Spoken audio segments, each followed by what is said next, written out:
Thank you so much for having us, Jennifer. We're so grateful for this opportunity to chat with everyone. Really thankful for the invitation. Like Jennifer mentioned, I am Caroline Richmond, the Executive Director of We Need Diverse Books. I thought I'd give a quick overview of what we're going to be doing the next hour-ish or so. So first, my colleague Chelsea and I are going to go over We Need Diverse Books and kind of what we do really, really quickly. Then we're going to move on to the panel itself.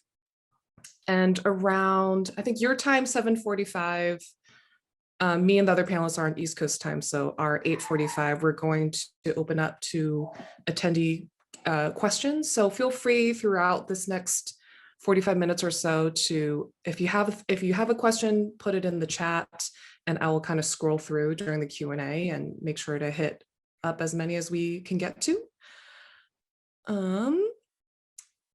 I also thought we could just go through the panelists bios real fast. Could you all just let us know what you do here at WNDB?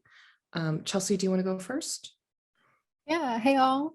So I'm Chelsea Villareal, pronouns she, her, and at We Need Diverse Books, I am a senior program manager for the Internship grant program, and then our new initiative on retention for diverse mid-level professionals, publishing professionals rather, called Rise Up. And I'm also a partner liaison. And I will throw it over to Stephanie.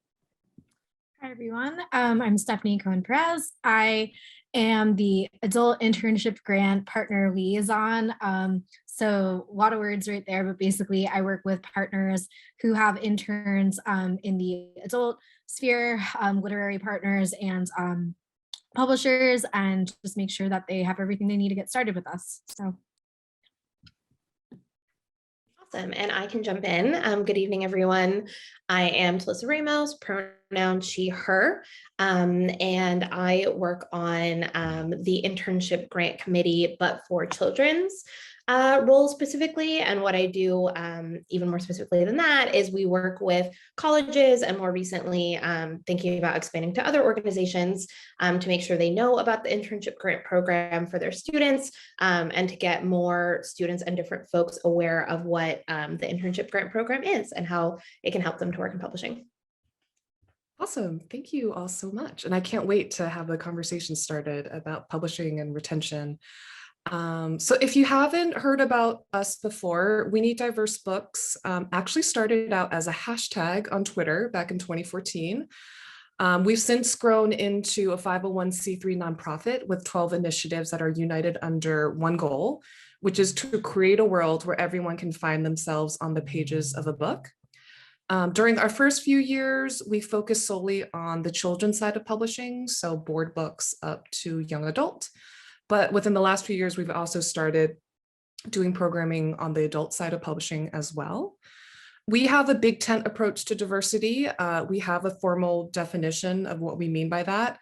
And so we include all diverse experiences, which include but are not limited to the LGBTQIA+ community, Native and Indigenous folks, people of color, gender diversity, people with disabilities, and ethnic, cultural, and religious minorities. We also serve three main audiences here at WNDB. So the first would be we support diverse writers and illustrators. We typically do that via grants, mentorships, and workshops. Second, we help out teachers and librarians across the country. We typically do that via donating diverse books and also providing educator resources. And third, we advocate for diverse interns and workers in the publishing industry itself. So I will let Chelsea take over from here and kind of go into more about what we do for people in publishing. Yeah, thanks, Caroline. So the Internship Grant Program is one of those 12 programs that We Need Diverse Books, like one of the initial programs that was launched 8 years ago now. It's hard keeping track of the years now, it feels like. I think 2015. Right? I'm like 7 going on 8. It's the cycle, the calendar always gets me. And essentially what the internship grant program serves is we partner as a nonprofit Like Stephanie and Talisa was just saying, they're both on subcommittees for that grant program. We partner with publishing companies, so publishing houses, also literary agencies, to support diverse candidates that are entry level into publishing. And so we'll work with these partners. They'll get placed in these different fields. It can be not strictly editorial. It can be marketing, sales, contracts, finance, corporate partnerships. It can run the gamut, and we'll work with them to supplement these grantees, as it were, once they're placed with their summer internships with a $3,000 grant. And it's meant to help these folks really set a foundation. As we know, there's a lot of systemic barriers for diverse folks, regionally speaking, identity speaking.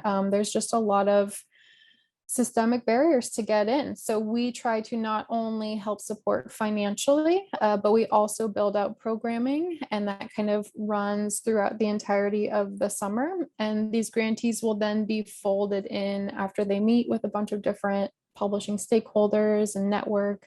They'll be folded into what we call our alumnix, and we are 84 strong at this point, and we have interns that are now lead editors that are acquiring books of their own, that are becoming mentors and voices within the industry in their own right. So we're very proud of the legacy that we're leaving behind. And also we keep moving forward, which kind of brings me up to our latest program. And let me just plop the internship grant program link in the chat for y'all in case you're interested in partnering. But our latest program that we just launched in April is called Rise Up. And while we were seeing a lot of success from the internship grant program in getting diverse interns into the industry, we're seeing a lot of mixed results, sad results about diverse folks leaving publishing at mid-level. Burnout, especially now with the pandemic, is very real. The efficiency that happened in being able to do remote meetings, I feel like, is the biggest part there. There's no like walking to get lunch anymore from personal experience. So we have Rise Up now, which is a community-based initiative, and we have folks from across the industry kind of set to kind of help support folks as they query and kind of figure out where they want to be, if they want to position roles, or just kind of how we can best support them. So yeah, that's kind of the overview of those two programs. Awesome. Thank you so much, Chelsea. So let's kind of move on to the panel portion of this hour. Just as a quick disclaimer for everyone watching, the discussion isn't intended to provide definitive answers on diversifying, retaining talent, but a means to learn from the personal experiences of our three panelists. And we recommend everyone listening in today to take these topics back to your organizations for further conversation. I know the three panelists have already explained what they do here at WNDB, but they all have busy day jobs. So if we could go around again to kind of chat about the work that you do in the industry, what kind of places you've worked in the past, just really quickly to give us a feel of, what your journey has been like. Stephanie, do you want to kick us off this time? Sure. So my journey is a little bit interesting also because I'm starting a new job Monday. So I'm like in between chapters. But that being said, I feel like that's a really good place to start. I've worked at a variety of different presses. I started my career in academic publishing and then eventually moved to trade for a bit. And now I'm going back to academic. And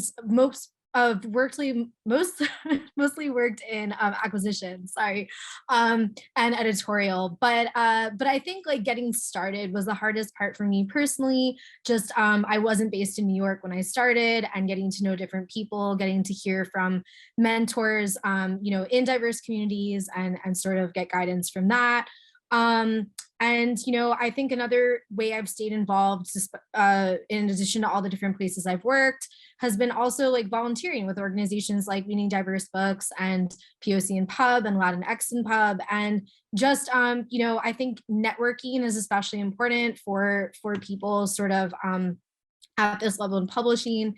And yeah, I know that one of the other part of this question was, to sort of discuss what it's been like working in different places. And I will say, when I was in academic publishing, I noticed a lot of movement towards the D&I initiatives was very in-house based at the places I worked. And I was mostly working in textbooks, acquisitions, and editorial. And I noticed there was a great movement in-house to have employees receive training and build more of a community. But there was less of a movement, at least at the time, for diversifying author pools and freelancers and things like that. And then I had sort of the flip experience in trade, where there was really this movement to diversify the staff to sort of mixed results. And I guess I'll continue to see how it evolves as I go back to the other part of the industry. But I think it's definitely, at least in my case, been really seeing both the evolution and the sort of, when there's some progress being made, sometimes seeing it go back a little as different companies are trying out different processes like trainings. And like, I know we're going to talk later about things like employee resource groups and building community. So yeah, I would say like it's been sort of a mixed degree for me in terms of like how I've experienced D&I initiatives as a marginalized person in publishing. Thank you. And best of luck at the new job. Very exciting. Talisa, do you want to share next? Sure. So for me, I've actually been at the same company for 3.5 years now, and it's the only publisher I've ever worked at. So sort of bear that in mind. I'm in sales, which I think is has been a very unique experience. So I sell part of a children's book list at PRH to Barnes & Noble specifically. And that's been an interesting experience for me because I actually grew up in New York City, and that was one of the places my mom would take me. And kind of one of my first entries into picking out books for myself. And so from that, lens, it's been very positive. That being said, I think, I had an intern in publishing before. I think it actually, in hindsight, knowing everything that I know now, especially volunteering with We Need Diverse Books, I think would actually work to my advantage when I was applying for my first full-time job out of college, was that I had a beginner's mind. I actually didn't realize quite how hard it could be to get your foot in the door if you hadn't interned or, made connections previous summers. I just thought about what I would want to do for a full-time job. And I thought about publishing. And so I went to various websites, just looking at entry level, and landed at PRH as a sales assistant. And so I've grown from there. I've also been on the same team, which I think has been interesting. And certainly the team has shifted, as different things have come up and, the pandemic environment. But I think it's been really interesting to start my career and also witness the industry from the vantage point of a team that stayed relatively intact. And then just to get into a little bit of changes that I've seen, I definitely think, employer resource groups is something that has really grown in scope, at least at PRH. I remember, I think it was maybe 2019, PRH was creating its first employee resource group. And I remember being surprised by that because I was like, wow, the biggest publisher in size, it's 2019 and we're making our first employee resource group, like interesting. And it's grown to 3 from there. But again, certainly I think just folks realizing that they needed to build a sense of community and a sense of collaboration. And then there's certainly a lot that we could talk about the shift to virtual and work from home and sort of the pros and the cons of that. But that's a little bit about me. Thank you. Chelsea, do you want to go next? Yeah, of course. I kind of have I always say random, but I had a mentor once tell me like it's very eclectic. But I definitely journeyed into publishing in a non-linear way. I studied political science and film. I worked in documentaries. It's what got me to New York initially. And then I kind of had a change of heart. I was doing a lot of intense research for documentaries and kind of fell in love with the source material, I guess you could say. Finally, not taking tests, actually reading. And I decided that I wanted to move media. So I moved into publishing. I started doing the intern route, and my first gig was in marketing at a visual arts publisher, which was really rough. It was a luxury arts publisher, and it's very white, very privileged, very New York, I guess you could say. And so I just felt like I was hitting a bunch of walls. Right around that time, We Need Diverse Books was a thing and created. And given my political science background, I was very interested in the activism that was coming through from the children's space. Because I think still to this day, there's a little bit more savvy happening in the children's publishing spaces than in the adult publishing spaces. I'm not 100%. I can't like put a nail on the head as to why that is. Maybe it's because there's more of a visual representation, and we've got our educators and librarians there to go to bat with us. But yeah, so I moved children's publishing. I went to Scholastic, working on the EDU side of things, and then realized I wanted to get more into trade. And so yes, so now I work in marketing at Penguin Young Readers, and we are a large company. So I think like it's a lot going on. I think I feel very lucky to be at a division that is, much like Talisa was saying, 2019 feels like so close, but I think it's like so far compared to a lot of other publishers and spaces that I kind of hear from my friends out in the rest of publishing. So I feel very proud of the work that a lot of us do, and like sacrifice our work hours to kind of give back. I think that is something that a lot of folks maybe on the outside don't necessarily understand. I think a lot of the DEI work folks think are like hired DEI representatives or people who are 100% trained in these initiatives as kind of like, agency work and whatnot. But a lot of the work is being done by assistant and middle level professional folks within different fields of publishing, across fields. So yeah, that's kind of my journey. Thank you. I loved hearing your all, very much varied experiences. So thank you for sharing.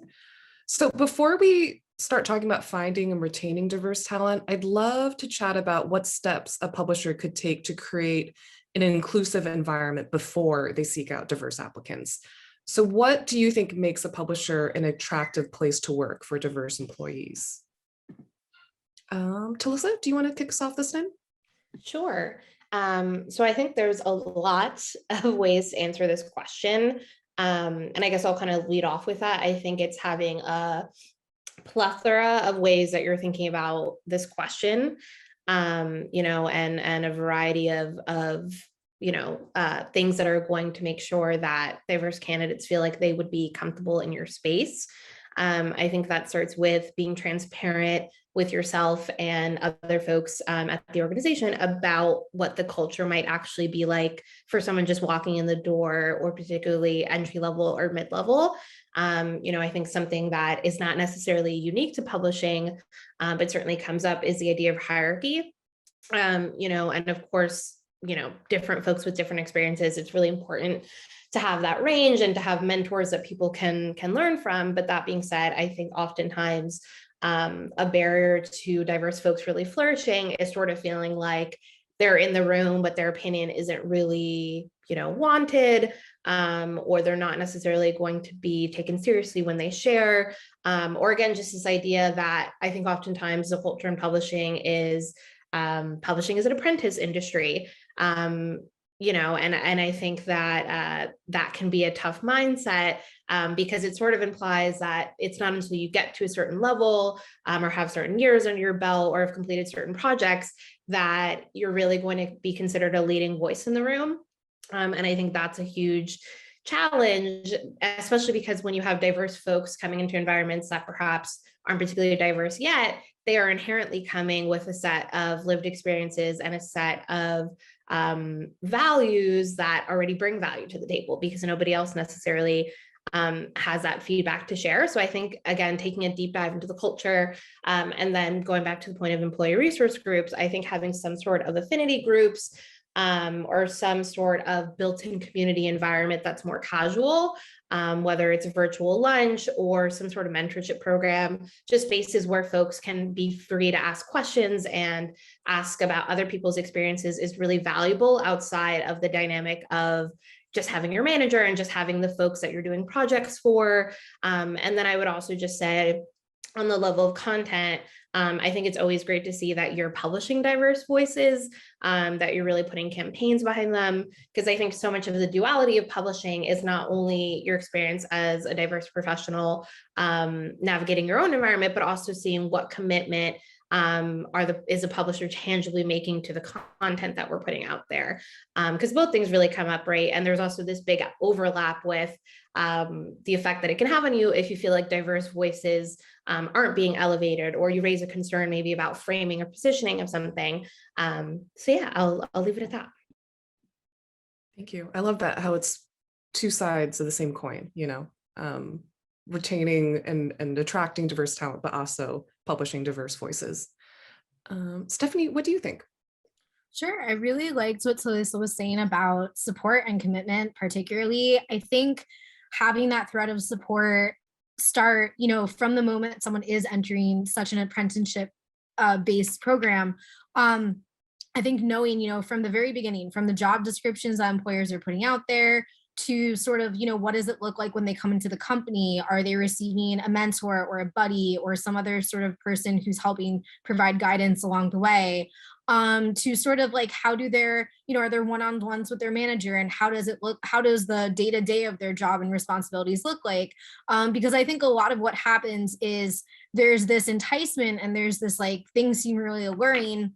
And then when you actually are a couple of months or years into a job, sometimes the supports aren't there, and it's really hard for diverse employees to continue to feel like they can bring their whole selves to work, and like they aren't being responsible for creating programs. I think, we've been talking a lot about employee resource groups and affinity groups, and the places I've really enjoyed working have been places where either those were already starting to be built up, so I felt like there was a community that I could enter, or the resources for it were provided. I did found a couple of affinity groups in the past, and it was really nice to have that support, for example, from HR or from a manager from higher up, where even if they were like, hey, this group doesn't exist yet, we don't know really how to support you, but here are the resources, here are ways that we can like emotionally and financially support you. And then it was really helpful to do that. So I think just providing that thread throughout and not expecting people to come in and just because they are from a diverse or underrepresented community to have to build things from the ground up without having any support,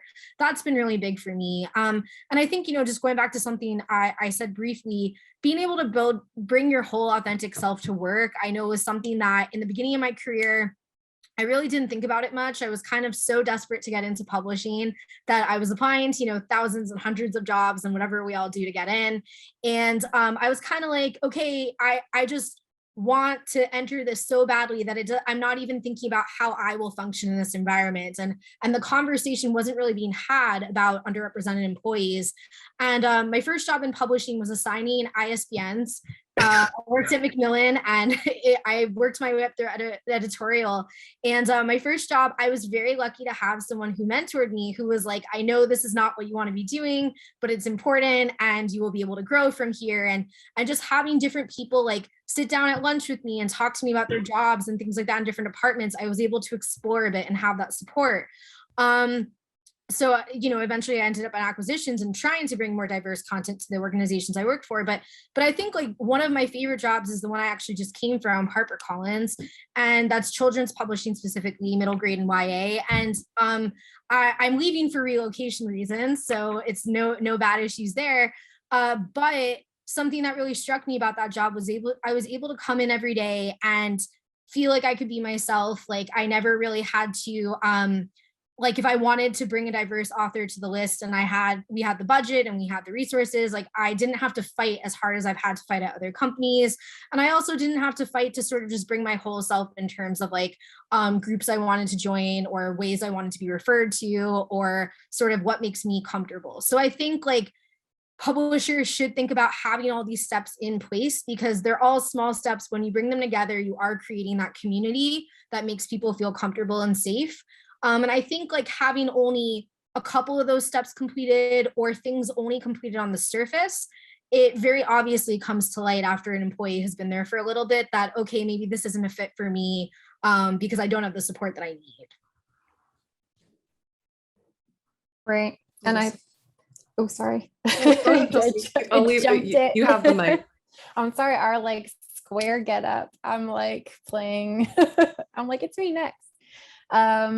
Yeah, I think I'd piggyback on both of those notes. I think for me in particular, being at a small visual arts publisher, our HR rep was, and it was global. So we were out of the UK. Our HR rep was based in London, completely different set of rules. They just couldn't help me in any way. And it's like a cultural barrier as well.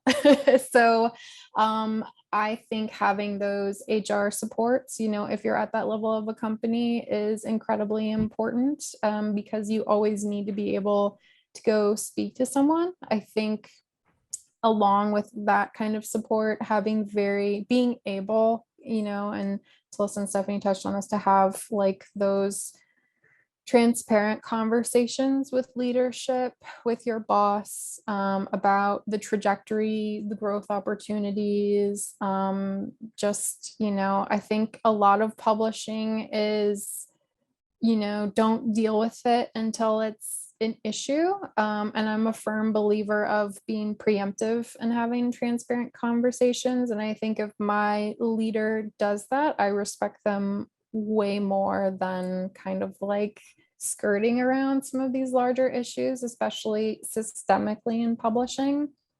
And I think something else is, just like giving that space for mental health. I know we were talking about burnout culture earlier, just acknowledging that we're all doing our best, having those resources available.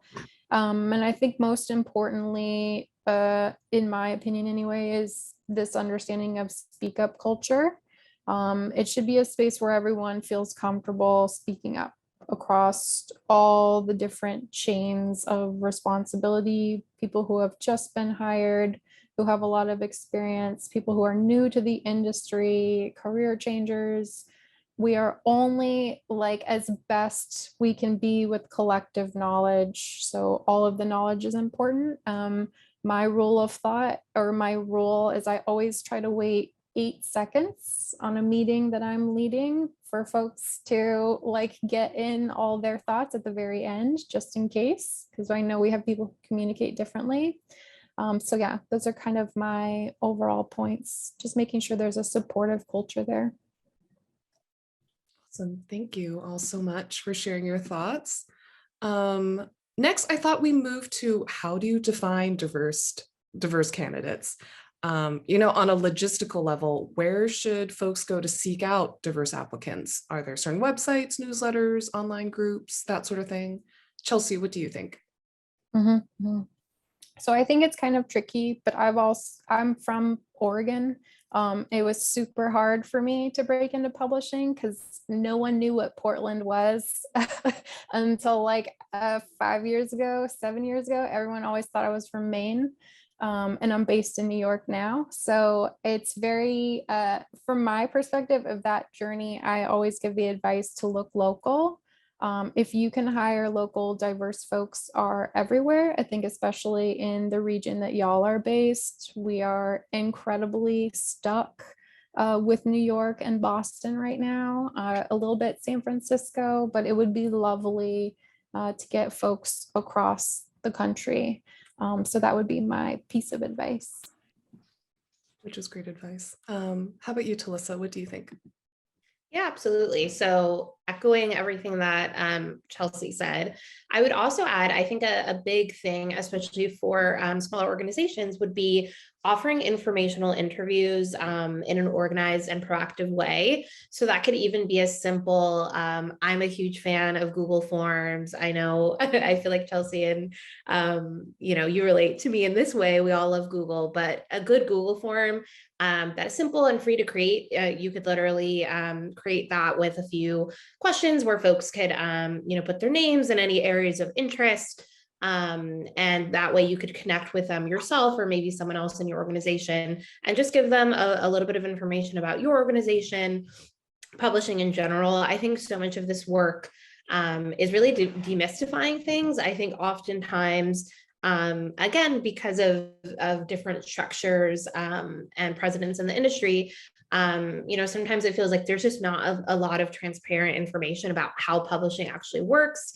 I can't tell you how many either aspiring writers or publishing folks I've spoken to who just needed that little bit of information about, if you write a manuscript, you can simply start Googling different agencies and just, look basically at what agents are looking for. And when you find any sort of matches between what you've written and what they're looking for, shoot them a note. And that's sort of how you can start off. And then kind of same with publishing, you don't necessarily, unless you're looking to go into a very specialized area, if you have a bit of Excel or PowerPoint, you really can learn so much on the job. And I think a lot of folks really just need that encouragement and frankly, information. So I really think just offering that in an organized way, that doesn't necessarily have to be transactional. It doesn't mean they're going to come work for you next week or that you're guaranteeing anything or they're guaranteeing anything. But it's really, I think, a great way to network, to build relationships, and also to promote your own organization, but also just give some advice about how many areas there are to work in publishing. I think, again, the more folks who can know that if they have a passion for art, they could be a cover designer, or if they like to negotiate, they could be in sales. I think there's such a variety to what you can do in this industry. And the more we can just put that information out there, I think just acting as a conduit in that way would be a huge help. Thank you. Stephanie, I know a lot's been covered, but is there anything you wanted to add? Sure. No, I really liked what both folks said about just in terms of informational interviews. I know that's really big. I know I've gotten requests from those either directly to like a professional email address or also on LinkedIn. People tend to reach out if they see that you have experience that is something that they like to learn from or something that they're curious about. I really liked what Talisa said about specifically like diversity within the roles, because I think that's something that people don't think about. And I know I'm a little bit biased because I've been in editorial and acquisitions, but I've also worked in operations and contracts. And I think getting a feel for publishing as a system overall is really helpful for people, especially starting out in the industry. But yeah, I think specifically just going back to what Chelsea opened this response with is that no matter what part of the country it is, there will always be diverse folks looking for jobs. I grew up in Florida. I'm currently based in New York and going back to Boston. But it's something that I'm very conscious of, that when I knew I was relocating and wanting to stay in publishing, I knew that there was a very limited pool of jobs that I could be looking for. And that if I was going beyond New York, Boston, San Francisco, parts of South Florida, there really isn't much out there. So I think like it will be interesting to see sort of how publishers work with flexibility for remote work. But yeah, if you have the opportunity to hire local, there are so many people in all parts of the country who are really hoping to get into the business and learn from you. So I think like that's a great place to start. Great, thank you. For the panelists, I know we're running a little low on time, so I think I'll skip down to question number 6 because it's pertinent to MIPA members. Jennifer let Chelsea and me know that a lot of MIPA members are author publishers. So as small business owners, what might they do to help diversify the industry? Chelsea, do you want to kick us off? Yeah, so I think like I acknowledged in the chat, like it's super hard. We acknowledge the fact that the publishing industry, just like Stephanie just said, is very skewed and has systemic equity issues in and of itself of just, the oligopoly that is like slowly taking over. But I would say mentorship, if you do have time to bring someone in and mentor them, it's a really lovely way to not only make connections, to learn you as yourself. Whenever I am mentoring someone or I have an intern, I feel like I'm often learning more from them than they are from me, because younger folks typically are just so much more agile these days. But yeah, I would say if you have the space, I would mentor a diverse youngin or anyone who's interested in the career, and who knows those connections that can burgeon moving forward in their career trajectory. So it's always like a lovely quid pro quo as you keep building those mentorships. Great, thank you. I love that. Stephanie, did you want to have any Sure. advice? I mean, definitely piggybacking off of a lot of what Chelsea said. But I think also, factoring in who else you can bring in, who else's experience you can learn from. I know we've talked about learning from the interns themselves and giving them that sort of agency and really respecting them and making them feel like really part of the community. I think in terms of like bringing in diverse freelancers as well, to look at the diversity of the roles there. There are, we all know copy editors, proofreaders. I worked freelance many years for many big houses, and I always felt really lucky to be part of that and work on those sorts of really interesting projects and gain experience. But at the same time, there are so many other people like designers. And now I know like at Harper, we would hire, for example, freelance publicists and things like that. So there's so many other opportunities to get involved. And I think also, like, I know this is a big topic in the current industry, but sensitivity or authenticity readers, and in addition, beta readers, just looking in the best places for those and really trying to bring in a bunch of folks from different perspectives. And something I wanted to say in the last question that also applies here is a lot of the organizations we're mentioning, like POC and Publishing, Latinx and Pub, We Need Diverse Books, and there are many, many more.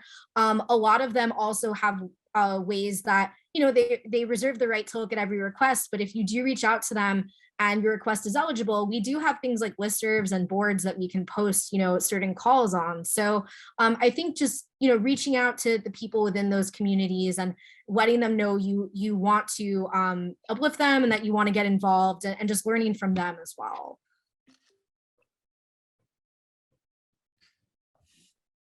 We share job opportunities, on our newsletter frequently.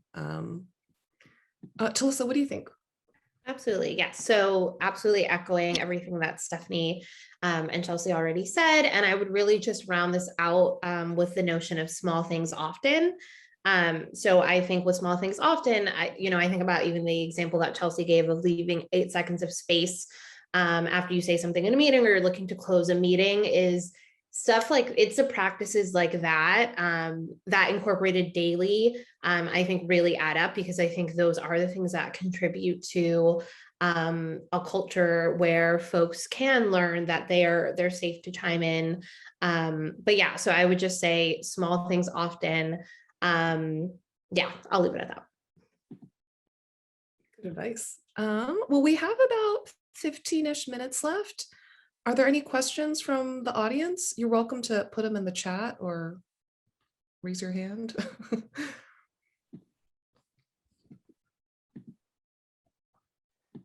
Yeah, Carolyn, there are a couple of questions in the chat here, but I'm going to highlight one that I put in there. So I was wondering if anyone can speak to how to solicit diverse writers in an authentic way. Like, as a publisher, I don't want to put out a call for material that sounds offensive. Do you know what I mean? Like, I don't want to sound like I'm marginalizing from my call for submissions.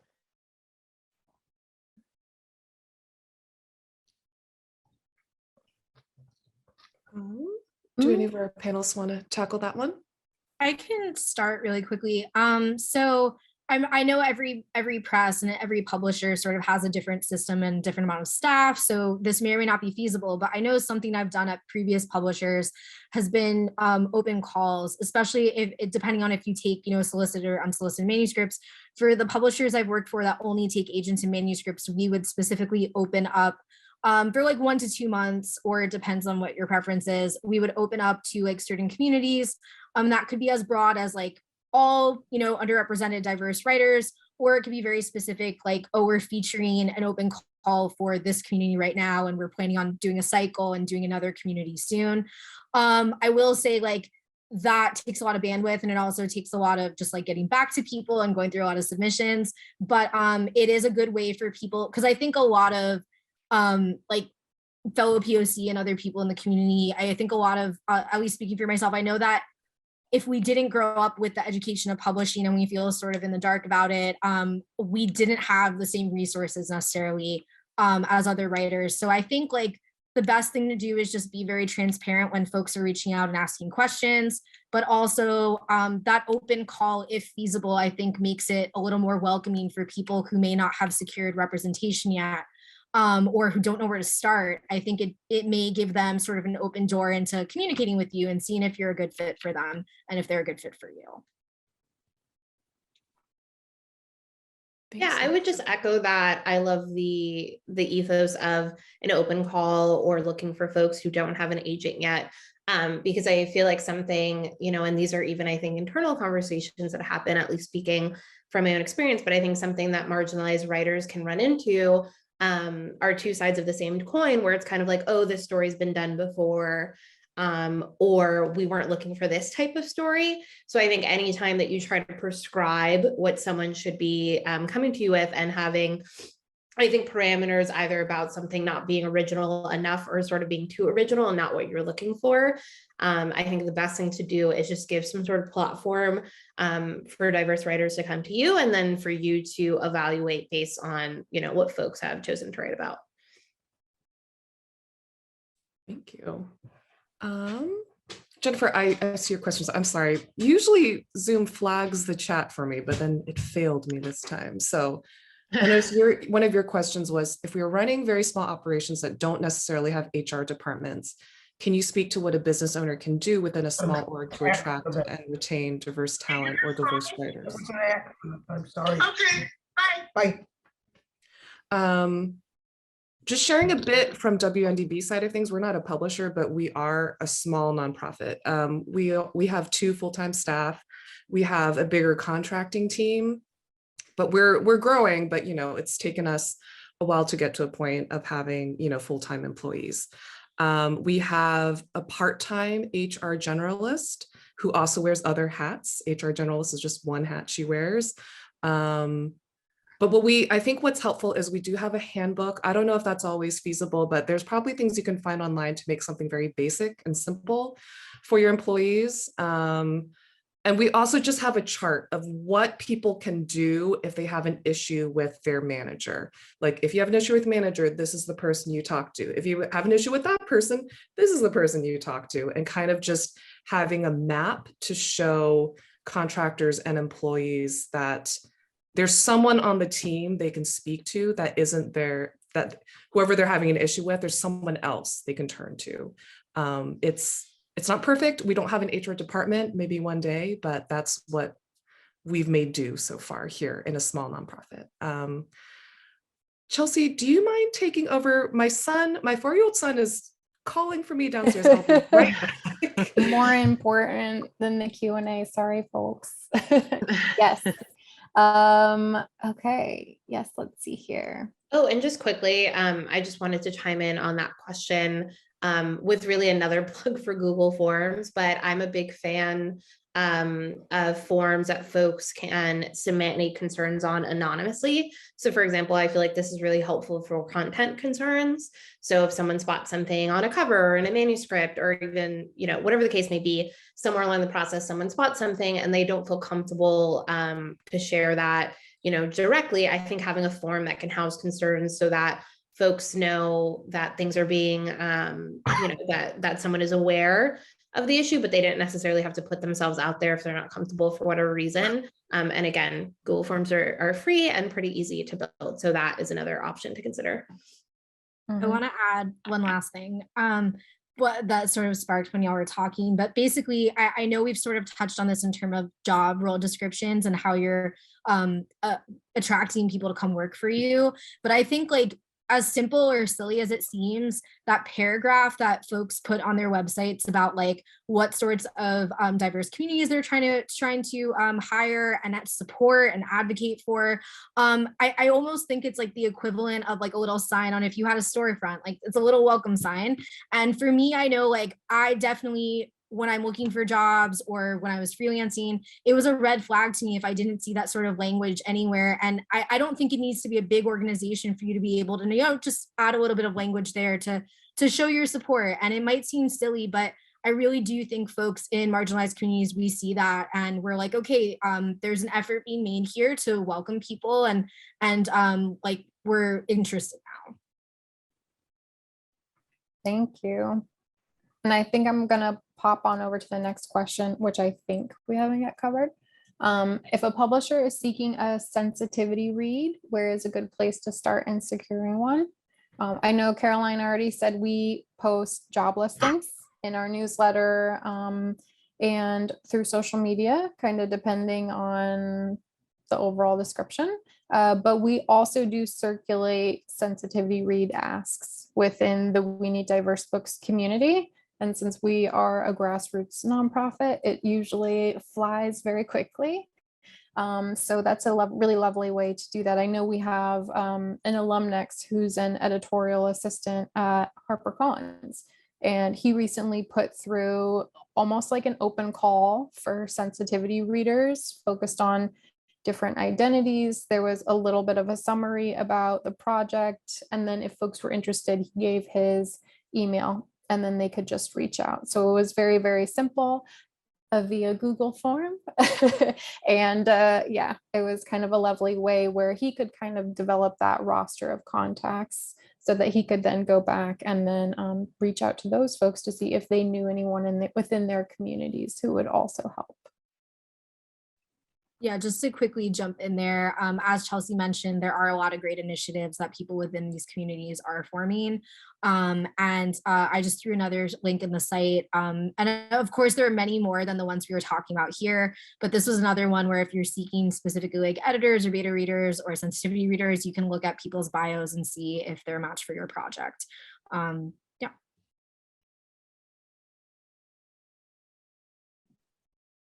Thank you, Chelsea. Yeah, how is he? He's fine. He's fine. Got snacks? Yeah, couldn't come upstairs, but yeah, he's good. Well, since I missed out on the last couple questions, which ones have we missed? Jennifer, do you have one that we should tackle next? I'm looking at the chat, but anyone else can feel free to hop in too. Mm-hmm. Well, okay, so Colin, I liked Colin's question here because I think he speaks to the heart of what a lot of us are worrying about. As a small independent publishers, a lot of our decisions revolve around staying in business. I'm adding to his question. So it's hard sometimes to put like these goals at the forefront when you're worrying about just paying the bills in general. So his question, can you speak about the benefits for us as small presses to give more attention to diversity in our company and industry? Right. I kind of think of it very simply as something that you should be very mindful about, but shouldn't really have to think too hard about. Like you would just hire diverse folks for any company to do the job. If you are at the capacity where you are next step hiring folks within to do whatever kind of support, you know, why not hire diverse? I also think, you know, with the understanding that a lot of y'all are like a one-stop shop, we totally acknowledge that there are those larger barriers. I think just being involved with kind of organizations like us, learning, growing, kind of as your business grows, being prepared for those next steps of how you want to grow your business, I think much like I approach a lot of my growth initiatives through all aspects of my life, I guess you could say. I'm a real big firm believer in a 5-year plan. And, you know, as cheesy as they are, vision boards. So I think like if you have a vision for something, it's always very lovely to put that out there and to kind of acknowledge that this is the direction that you want to go, kind of arm yourself with the toolkit of POC and Pub, Latinx and Pub. We need diverse books. Know that that community is ready for you when y'all are ready to get there. But yeah, you know, we're very accepting and understanding the fact that like y'all are going to bat with, you know, a pretty unfair, you know, plain set of cards. Yeah, I mean, just to jump in on this, I think, you know, as we talked about at the start of the night, you know, one of the things I love most about We Need Diverse Books is that there's a very broad definition of diversity that is covered. And I think, you know, when you're also thinking about that definition, it's really hard to imagine that if you're not selling books to the folks who fall under those categories, you know, in my honest opinion, you're not really selling books. Because that is just such a huge part of the population here in the States and just all over the world. And, you know, I think more and more too, from the consumer perspective, this is really what consumers are driving us to do, is make sure that we're putting out diverse, layered stories. You know, and I think when you look at some of the most successful authors today, it's really because they're putting out incredible stories that there wasn't a chance to tell before, but that is incredibly layered. And so, you know, one of the genres that I love most is cozy mystery, and I love cozy mystery 1,000 times more now because you actually have diverse folks who are starring in these diverse mysteries. And so I think we're just seeing, again, more and more that consumers are really looking for publishing to put out layered stories. And so I think in that way, you know, while it's totally understandable to just be concerned about keeping business going, it is so key to business performance. And then, of course, having folks who have different experiences, I think, is such a key way to make sure that you're going to stay in business, because it's what gives voice to new perspectives. And you know, I think, again, folks who are bringing a different perspective to the table might be that same person that acquires you something that is really going to be a hit for your publishing house. So I think there's also just a lot of important forward-looking reasons to try and center diversity in your business. My last note there is, I know this has been touched upon, it can be like a risk financially, or it can be a risk at first, but I think it is a long-term investment. I like what Scott said in the chat about reflecting, you know, readership and reflecting these different experiences. I think, you know, especially a lot of people in diverse communities grew up with books that we could not relate to, or we didn't really see reflected. Just a quick personal example, like my mother is South American Indigenous and very dark skin, and just grew up within a lot of minority communities, and was a librarian and did not see books that sort of reflected her experience until, you know, we're talking about the 2000s and forward. And so I think like really what I learned from that and why I wanted to go into publishing was to change the landscape a bit. And I think, you know, you may not have that bestseller change the landscape immediately, but by you opening the doors to these diverse writers, I really do think you will gain readership in the long run, and it will be an investment for your business and also for the direction of the business. Mm-hmm. Totally agree. I feel like smaller publishers often can put out the cutting edge books, the books that the big five are passing on. You know, you can put out the books that a lot of consumers who are feeling ignored want to read and are looking for and are really struggling to find. I was on a call recently with a bunch of nonprofits that distribute books to, you know, schools, libraries, student groups. And they just talked about how there's such a need for, you know, bilingual stories, for books that are, that show cultures that teachers really want at schools, because they reflect, you know, immigrant populaces that they're serving, and they just cannot find them. And I'm like, you know what? This is where the small publishers come in, you know, like we advocate oftentimes very hard for these types of stories, to the big five and the big four and the medium-sized publishers. And it could take years or not even, or, you know, much longer to get these kind of stories. But these educators need those books right now. And I feel like that's where a lot of publishers like you can come in, you know, and provide those books that are just not being published, but the consumers are there and they're ready. They just haven't found the books yet.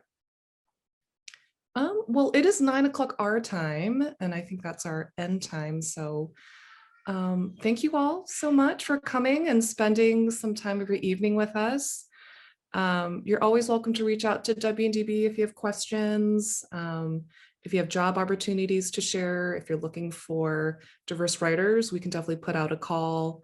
We have a lot of diverse creators who follow us and are, you know, hungry for opportunities like that. So Thank you so much. Thank you, everybody, for your time this evening. I'm going to keep the room open in case anybody wants to kind of debrief and react to this panel here, but thank you so much for your time and your discussion. thank you. Thanks, everyone. Thanks so much, Have a lovely everyone. night. Good night. Bye.